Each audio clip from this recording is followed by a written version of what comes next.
Uno de los peores temores que puede tener un padre es que su hijo sea secuestrado por un desconocido. En el año 2015, un canal de televisión de Washington lanzó una campaña de concientización con el hashtag Cada 90 segundos, argumentando que en promedio en Estados Unidos, un niño desaparece cada minuto y medio. Estos datos están basados en un estudio realizado en el año 2002, financiado por el Departamento de Justicia. Un total de 797.500 niños fueron reportados como desaparecidos a lo largo de todo el país. Aunque la cifra puede sonar impresionante, la realidad es bastante distinta. La gran mayoría de estos menores fueron encontrados por la policía, por sus padres o ellos mismos volvieron a casa al cabo de unas horas. Solo 115 de estos 797.500 niños fueron realmente secuestrados. Por lo demás, este problema parece haber disminuido durante los últimos 20 años. Posiblemente la tecnología y el uso de los teléfonos celulares han sido beneficiosos para aquellos padres que años atrás eran incapaces de ubicar a sus hijos cuando se ausentaban de sus hogares durante demasiado tiempo. Aún así, cuando un niño desaparece en los Estados Unidos, se encienden todas las alarmas. Los innumerables casos de pederastas y asesinos que raptaron menores de edad durante gran parte de los años 70, 80 y 90 han dejado una huella imborrable en su comunidad. Es por eso que cuando Susan Smith salió en las pantallas de televisión suplicando que le devolvieran a sus hijos en octubre de 1994, todo el país se paralizó. Michael y Alexander Smith, de 3 años y 14 meses respectivamente, habían sido secuestrados. El desenlace de esta historia sería inimaginable.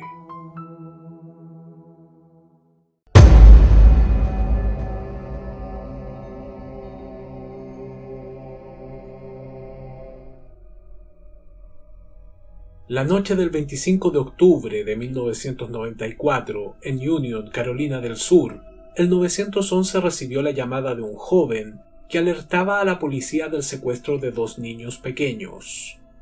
Susan Smith, de 23 años, la madre de los menores, había golpeado la puerta de su casa para pedir ayuda. Mientras varias patrullas se dirigían al lugar, Smith describió al sospechoso como un hombre de raza negra, de unos 30 o 40 años y aproximadamente 1,80 m de estatura. Según sus declaraciones, se detuvo en un cruce con luz roja cuando el individuo entró a su vehículo y la amenazó con una pistola.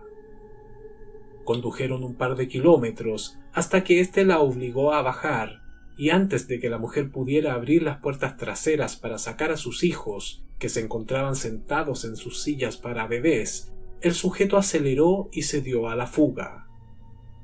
Smith corrió hasta la casa más cercana y pidió auxilio en el hogar de la familia McLeod, quienes hicieron la llamada al 911. Se informó a todas las unidades que estuvieran atentas a un automóvil Mazda color rojo que pudiera estar circundando la zona. Los oficiales peinaron la franja boscosa y recorrieron las carreteras, con la esperanza de que el secuestrador hubiese dejado a los niños abandonados en algún lugar, pero todo fue inútil. Al día siguiente, además de la policía estatal, el FBI se sumó a la búsqueda de los menores y la abducción de Michael y Alexander Smith se transformó en noticia nacional. Millones de norteamericanos pudieron ver cómo los acongojados padres, Susan y David Smith, aparecían en televisión. El joven matrimonio hizo un llamado ante las cámaras para que el secuestrador les devolviera a sus hijos y no les hiciera daño. La misma Susan Smith le facilitó a la prensa y a la policía varias fotografías y algunas cintas de video en donde aparecían jugando con ella, las cuales se reprodujeron en todos los noticiarios. El caso inmediatamente conmocionó a toda la nación y cientos de personas se unieron a la búsqueda. Se difundieron miles de volantes en donde se describía el Mazda rojo, propiedad de Susan Smith, y el retrato hablado del supuesto secuestrador, pero todos los esfuerzos fueron en vano. Los investigadores tampoco consiguieron ninguna pista durante los 2 primeros días y aquello comenzó a ponerlos nerviosos. Es sabido que las primeras 48 horas son cruciales para cualquier investigación. Ni siquiera obtuvieron un avistamiento del vehículo, lo cual era demasiado extraño. Tanto la policía como el FBI comenzaron a sospechar que Susan Smith estaba ocultando información, pues algunas de sus declaraciones resultaban inconsistentes e incluso contradictorias. Durante los interrogatorios, la mujer había dicho que esa noche se dirigía a la casa de una amiga junto a sus 2 hijos. Sin embargo, se pudo probar que el 25 de octubre la amiga de Susan no se encontraba en su hogar y que no habían acordado ninguna visita. También había una particularidad en el cruce de caminos en el cual dijo haber sido abordada por el sospechoso, y es que el semáforo solo cambiaba a rojo si había tráfico desde el costado, pues funcionaba con sensores. En su declaración, Susan Smith aseguró que no había ningún vehículo en las cercanías en ese momento. Además, mencionó haber ido de compras a un Walmart cerca de las 9 de la noche, pero ningún empleado recordó haberla visto a ella ni a sus 2 hijos. Por lo demás, la descripción que dio del sospechoso resultaba sumamente genérica, tanto así que la comunidad negra de Union comenzó a sentirse incómoda y se quejaron ante las autoridades por diversos acosos por parte de algunos agentes de la ley. Fue entonces cuando la policía decidió someter a Susan y David Smith a la prueba del polígrafo. Los resultados solo confirmaron las sospechas de los investigadores. Susan falló prácticamente todas las preguntas y se convirtió en la principal sospechosa. Los interrogatorios continuaron, pero la mujer insistió en su versión de los hechos. Durante los días siguientes, la información se filtró a la prensa y comenzó a difundirse la noticia de las inconsistencias en el relato de Susan. Esta, sin embargo, apareció por segunda vez ante las cámaras, junto a su esposo, solicitando al secuestrador que le devolviera a sus hijos, despertando nuevamente la compasión del público. Resultaba difícil no empatizar con la joven pareja. Varias fuentes confirmaron que Susan era una excelente madre y nunca maltrató a sus hijos. Toda la comunidad estaba con ella, al igual que su familia. Pero tras esta segunda aparición pública, algunos comenzaron a notar algo extraño en las imágenes emitidas por televisión. Mientras el rostro de David Smith reflejaba un absoluto desconcierto, Susan lloraba amargamente, pero sin lágrimas. Incluso se le podía ver sonreír a ratos, algo completamente fuera de lugar considerando la situación. Este detalle llamó la atención de la policía e incluso la de los periodistas que estaban cubriendo la noticia, y el escepticismo en torno a la historia del secuestro se acrecentó, aunque tomar esta postura se transformó en algo sumamente impopular. Un reportero recordaría tiempo más tarde que Susan Smith comenzó a llorar justo antes de que la entrevistara para otra nota cedida a la televisión. Esa fue la única vez que la vio con lágrimas en los ojos. Minutos después, cuando la entrevista terminó, la mujer automáticamente recobró la compostura. La búsqueda se intensificó y se realizaron inmersiones en lagos y ríos cercanos en busca del vehículo o los cuerpos de los menores, pero no se encontró nada. Para ese entonces, Estados Unidos estaba conmocionado con el caso y se organizaron vigilias de oración para los hijos de la familia Smith. Pero tras 8 días de espera, las posibilidades de encontrarlos con vida ya eran bastante escasas. David y Susan Smith se dieron una entrevista exclusiva para la CBS en un programa matutino conducido por el periodista Harry Smith y se defendieron de las sospechas de la policía.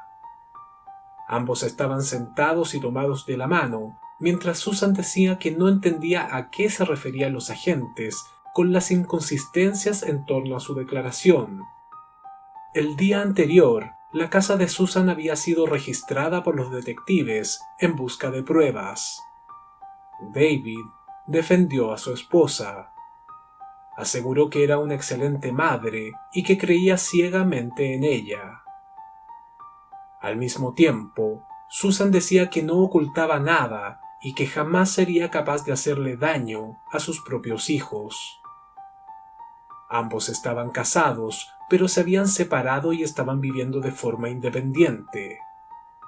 A pesar de todo, esta desgracia los había unido y se acompañaron mutuamente durante el proceso. Tras 9 días de intensa búsqueda, tanto la policía como el FBI decidieron cambiar de estrategia. Estaban convencidos de que Susan Smith estaba ocultando algo y decidieron presionarla. Después de un tenso interrogatorio, la verdad salió a la luz. La mujer se desmoronó y confesó un crimen monstruoso. La noche del 25 de octubre, Susan Smith condujo con sus 2 hijos sentados en la parte posterior del Mazda color rojo por un camino rural que desembocaba en el lago John D. Long. Los niños iban en sus respectivas sillas para bebés y con cinturones de seguridad. Susan se acercó a la rampa para botes, bajó del auto, quitó el freno de mano y activó la palanca automática. En medio de la oscuridad, el vehículo comenzó a hundirse lentamente hasta que desapareció por completo. Michael y Alexander, que se encontraban dormidos, posiblemente despertaron cuando el agua comenzó a colarse dentro. El 3 de noviembre de 1994, el sheriff del condado de Union, Howard Wells, dio una conferencia de prensa atiborrada de público, en donde anunció que Susan Smith había sido detenida por el asesinato de sus 2 hijos. Las declaraciones dejaron perplejos a los presentes, muchos de los cuales comenzaron a sollozar tras escuchar la noticia. Otros, sin embargo, estaban indignados. A pesar de que el lago John D. Long había sido inspeccionado con anterioridad, esta vez contaban con la confesión de Susan Smith y se realizaron varias inmersiones hasta que consiguieron dar con el vehículo. Uno de los buzos a cargo recordó haberse sumergido con una linterna y haber vislumbrado la mano de uno de los menores apoyada en una de las ventanas. Finalmente, el coche fue sacado a la superficie con los restos de los niños en su interior. Los exámenes forenses confirmaron que Michael y Alexander estaban vivos cuando su madre los dejó hundirse en el lago. Ambos murieron ahogados.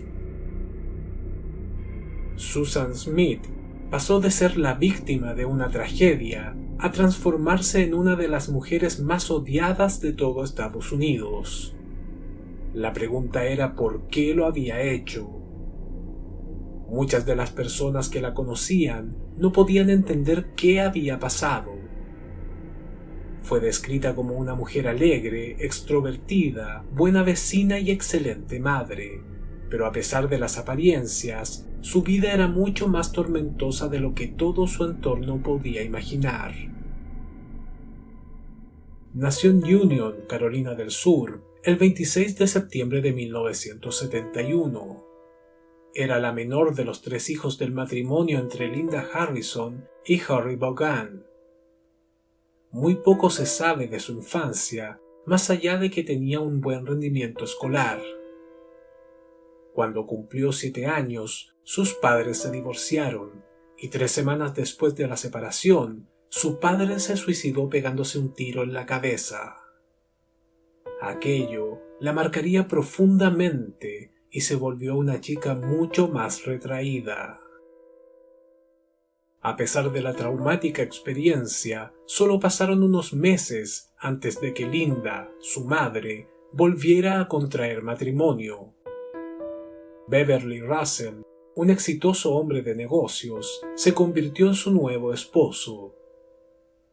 Fue así como se fueron a vivir a una elegante casa ubicada en un exclusivo barrio de Union. La madre de los niños pensó que el cambio sería beneficioso para sus hijos, pero para Susan todo resultó demasiado vertiginoso. Sumida en una gran depresión, intentó suicidarse a la edad de 13 años tras ingerir varias pastillas. Aquel episodio parecía haber sido una anécdota, pues tras su recuperación, Susan retomó sus actividades con normalidad. Era una alumna aplicada, de buen rendimiento y relativamente popular en la escuela. Pero en 1987, cuando cumplió 16 años, habló con su madre y denunció a su padrastro por abuso sexual. A pesar de que Russell fue alejado de la casa y la chica se sometió a diversas entrevistas con psicólogos, finalmente todo quedó en nada. Poco tiempo después, el hombre volvió al hogar sin recibir ningún tipo de demanda. Al mismo tiempo, la madre de Susan se mostraba avergonzada por la situación, pero no terminó con su matrimonio, a pesar de que los abusos continuaron durante años. Durante su adolescencia, Susan mantuvo varias relaciones sentimentales con distintos hombres, pero ninguna de ellas prosperó. A la edad de 17 años, quedó embarazada y se realizó un aborto. Un año más tarde, cometería su segundo intento de suicidio. A pesar de sus problemas emocionales, era trabajadora y ambiciosa. En todos los empleos que tenía, conseguía ascender, en parte porque además era bastante manipuladora. Fue entonces cuando comenzó un romance con David Smith, un compañero de trabajo. La relación se fue afianzando hasta que contrajeron matrimonio el 15 de marzo de 1991. Poco después, nacería su primer hijo, Michael. Era una pareja joven y parecían tener un futuro prometedor, pero la realidad era muy distinta. David se sentía incómodo porque Susan malgastaba el dinero y su suegra, Linda, se entrometía demasiado en la relación. También descubrió que su esposa le era infiel y se marchó de casa en varias ocasiones, pero siempre terminaban reconciliándose. El nacimiento de su segundo hijo, Alexander, en agosto de 1993, parecía una luz de esperanza para la familia, pero David arrendó un departamento y se marchó solo 3 semanas más tarde. Aún así, la separación fue relativamente amistosa. David podía visitar a sus hijos cuando quisiera y Susan no ponía reparos si quería pasar un poco más de tiempo con ellos. Los niños estaban bien atendidos y disfrutaban del cariño de ambos padres. Poco después, Susan consiguió empleo en una de las empresas textiles más grandes de la zona, llamada Conso, y se transformó en secretaria ejecutiva después de ser promovida desde el área contable. Allí conocería a Tom Findlay, de 27 años, el hijo del dueño de la empresa, uno de los solteros más codiciados de Union. Además de su gran fortuna, tenía fama de ser un tipo galante y carismático, por lo que Susan no dudó en utilizar sus encantos para seducirlo, hasta que en enero de 1994 comenzaron a salir. Al mismo tiempo, estaba reconciliándose con David, pero finalmente le pidió el divorcio. Pasaron un par de meses y Susan parecía sumamente entusiasmada con su nuevo amorío. Pero el 17 de octubre de ese mismo año, todo acabó. Tom Findlay le envió una carta en la cual explicaba sus motivos para terminar con la relación. Eres inteligente, bella, sensible y tienes un montón de otras maravillosas cualidades. Sin dudas, vas a hacer feliz a un hombre siendo su mujer, pero lamentablemente ese hombre no seré yo. Hay cosas en tu vida que no son para mí, y sí, estoy hablando de tus hijos. Estoy seguro de que son muy buenos chicos, pero no importa cuán buenos sean. El hecho es que yo no deseo tener hijos. Estos sentimientos podrían cambiar algún día, pero lo dudo. Con todas las cosas que pasan en el mundo hoy, no tengo deseos de traer otra vida a él, y tampoco quiero ser responsable de los hijos de otros. Pero estoy muy contento de que haya gente como tú, que no es tan egoísta como yo. La nota resultó ser devastadora y Susan no tardó en reaccionar. Lo encaró y trató de llamar su atención, revelando que había sido abusada sexualmente por su padrastro durante la adolescencia. Posteriormente, le confesó que había mantenido relaciones sexuales con su padre, el dueño de Konso, tratando de victimizarse. Durante los días siguientes, Susan intentó idear una forma de retomar contacto con Tom, pero el joven simplemente la ignoraba. El día 25 de octubre, se retiró temprano del trabajo y pasó a buscar a sus 2 hijos a la guardería. Se juntó con un amigo y le contó acerca de su ruptura amorosa mientras conversaban en un estacionamiento. Le pidió que cuidara a sus hijos por unos minutos para hacerle una visita a Tom Findlay en su oficina, pero éste la despachó rápidamente. La mujer estuvo conduciendo sin rumbo con Michael y Alexander en la parte posterior del vehículo hasta que cerca de las 20 horas se dirigió al lago John D. Long. Y es justamente en este punto que la historia se torna difusa. Susan Smith aseguró que quiso suicidarse junto a sus 2 hijos, pero que se acobardó en el último minuto y salió del coche cuando éste se precipitaba al agua. De hecho, esta sería la versión oficial de su declaración, pero no explica por qué no intentó ayudarlos. Es más probable que intentara deshacerse de ellos porque representaban un estorbo para su vida amorosa. Susan Smith era una mujer depresiva que había experimentado diversos sucesos traumáticos y sufría de carencias afectivas, pero también era manipuladora, mentirosa, narcisista y excesivamente dependiente de sus relaciones amorosas. Intentó engañar a todo el país inventando la historia del secuestro, esperando salirse con la suya. Michael y Alexander Smith fueron sepultados en el cementerio de la iglesia metodista de Bogansville el 6 de noviembre de 1994, dentro de un mismo ataúd. El entierro televisado para todo el país atrajo a más de 5.000 personas que se acercaron a dar sus condolencias. Las imágenes de David Smith llorando amargamente fueron simplemente desgarradoras. El joven padre aún no sabía cómo reaccionar ante lo que había ocurrido. A medida que pasaban los meses y se acercaba el juicio, la prensa comenzó a especular sobre una posible pena de muerte para la madre asesina. La revista Newsweek publicó un artículo en el cual aseguraba que la mujer pudo ver cómo Michael, de 3 años, se asomaba por la ventana del vehículo cuando éste se estaba hundiendo. Uno de los abogados de Susan Smith, David Brooke, desmintió dicha versión y fue lo suficientemente hábil como para tornarla a su favor, asegurando que se estaban inventando mentiras para juzgar de manera anticipada a su defendida. El juicio comenzó en 1995 y Susan Smith se declaró inocente por enajenación mental durante el crimen, mientras que la fiscalía pedía la pena de muerte para la acusada.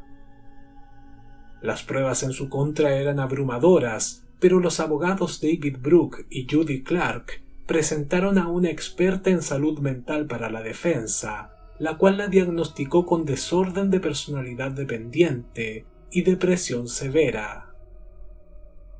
Al mismo tiempo, aseguró que no era consciente de sus actos cuando asesinó a sus hijos.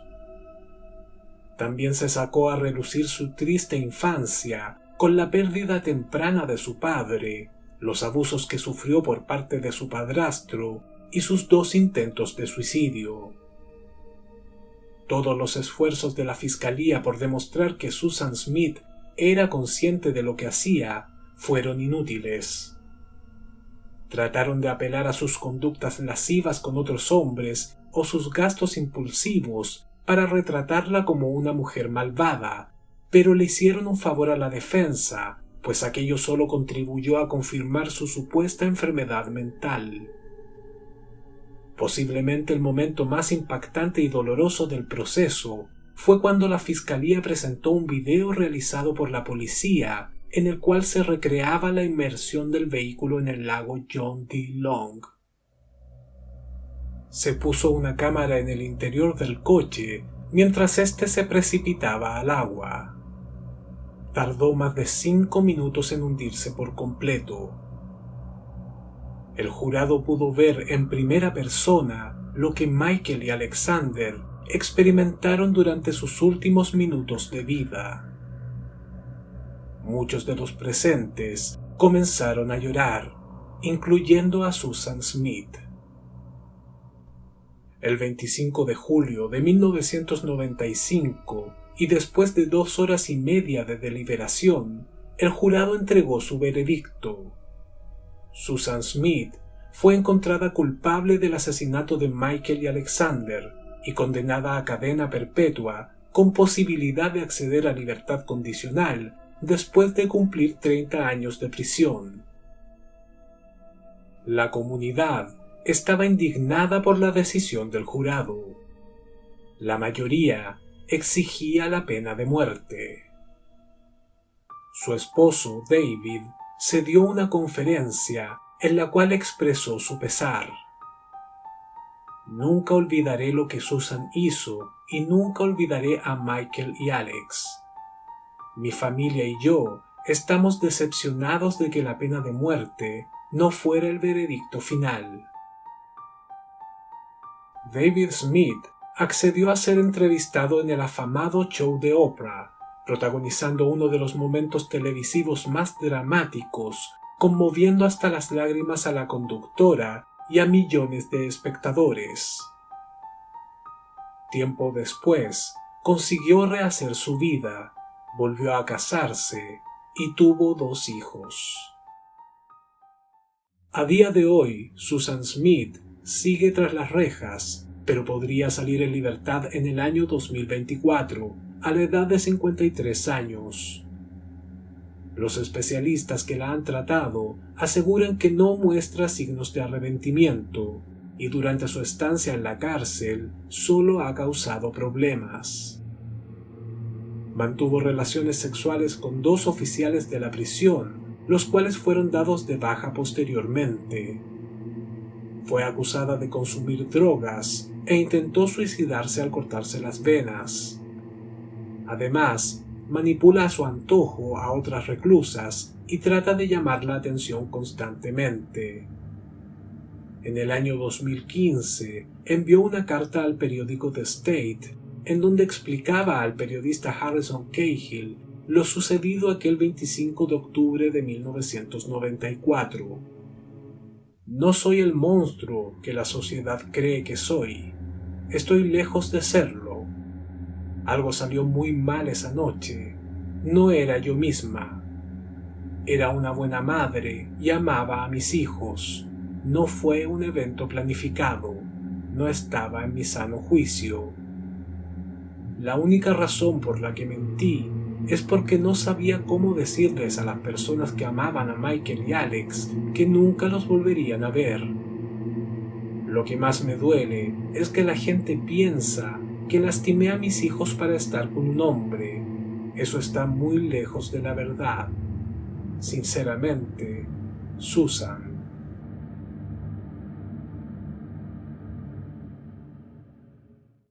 Si este video te gustó, dale like, suscríbete y compártelo en tus redes sociales. Esto me ayudaría mucho para seguir subiendo este tipo de contenido. Recuerda hacer clic en la campanita para recibir un mensaje cada vez que suba un nuevo video. En la descripción te dejo el link a mi blog sobre criminología y también el link para comprar mi libro Monstruos Humanos, un tomo de 430 páginas en donde ahondo en el tema de los asesinos seriales. Mi nombre es Álvaro y este es el canal del crimen.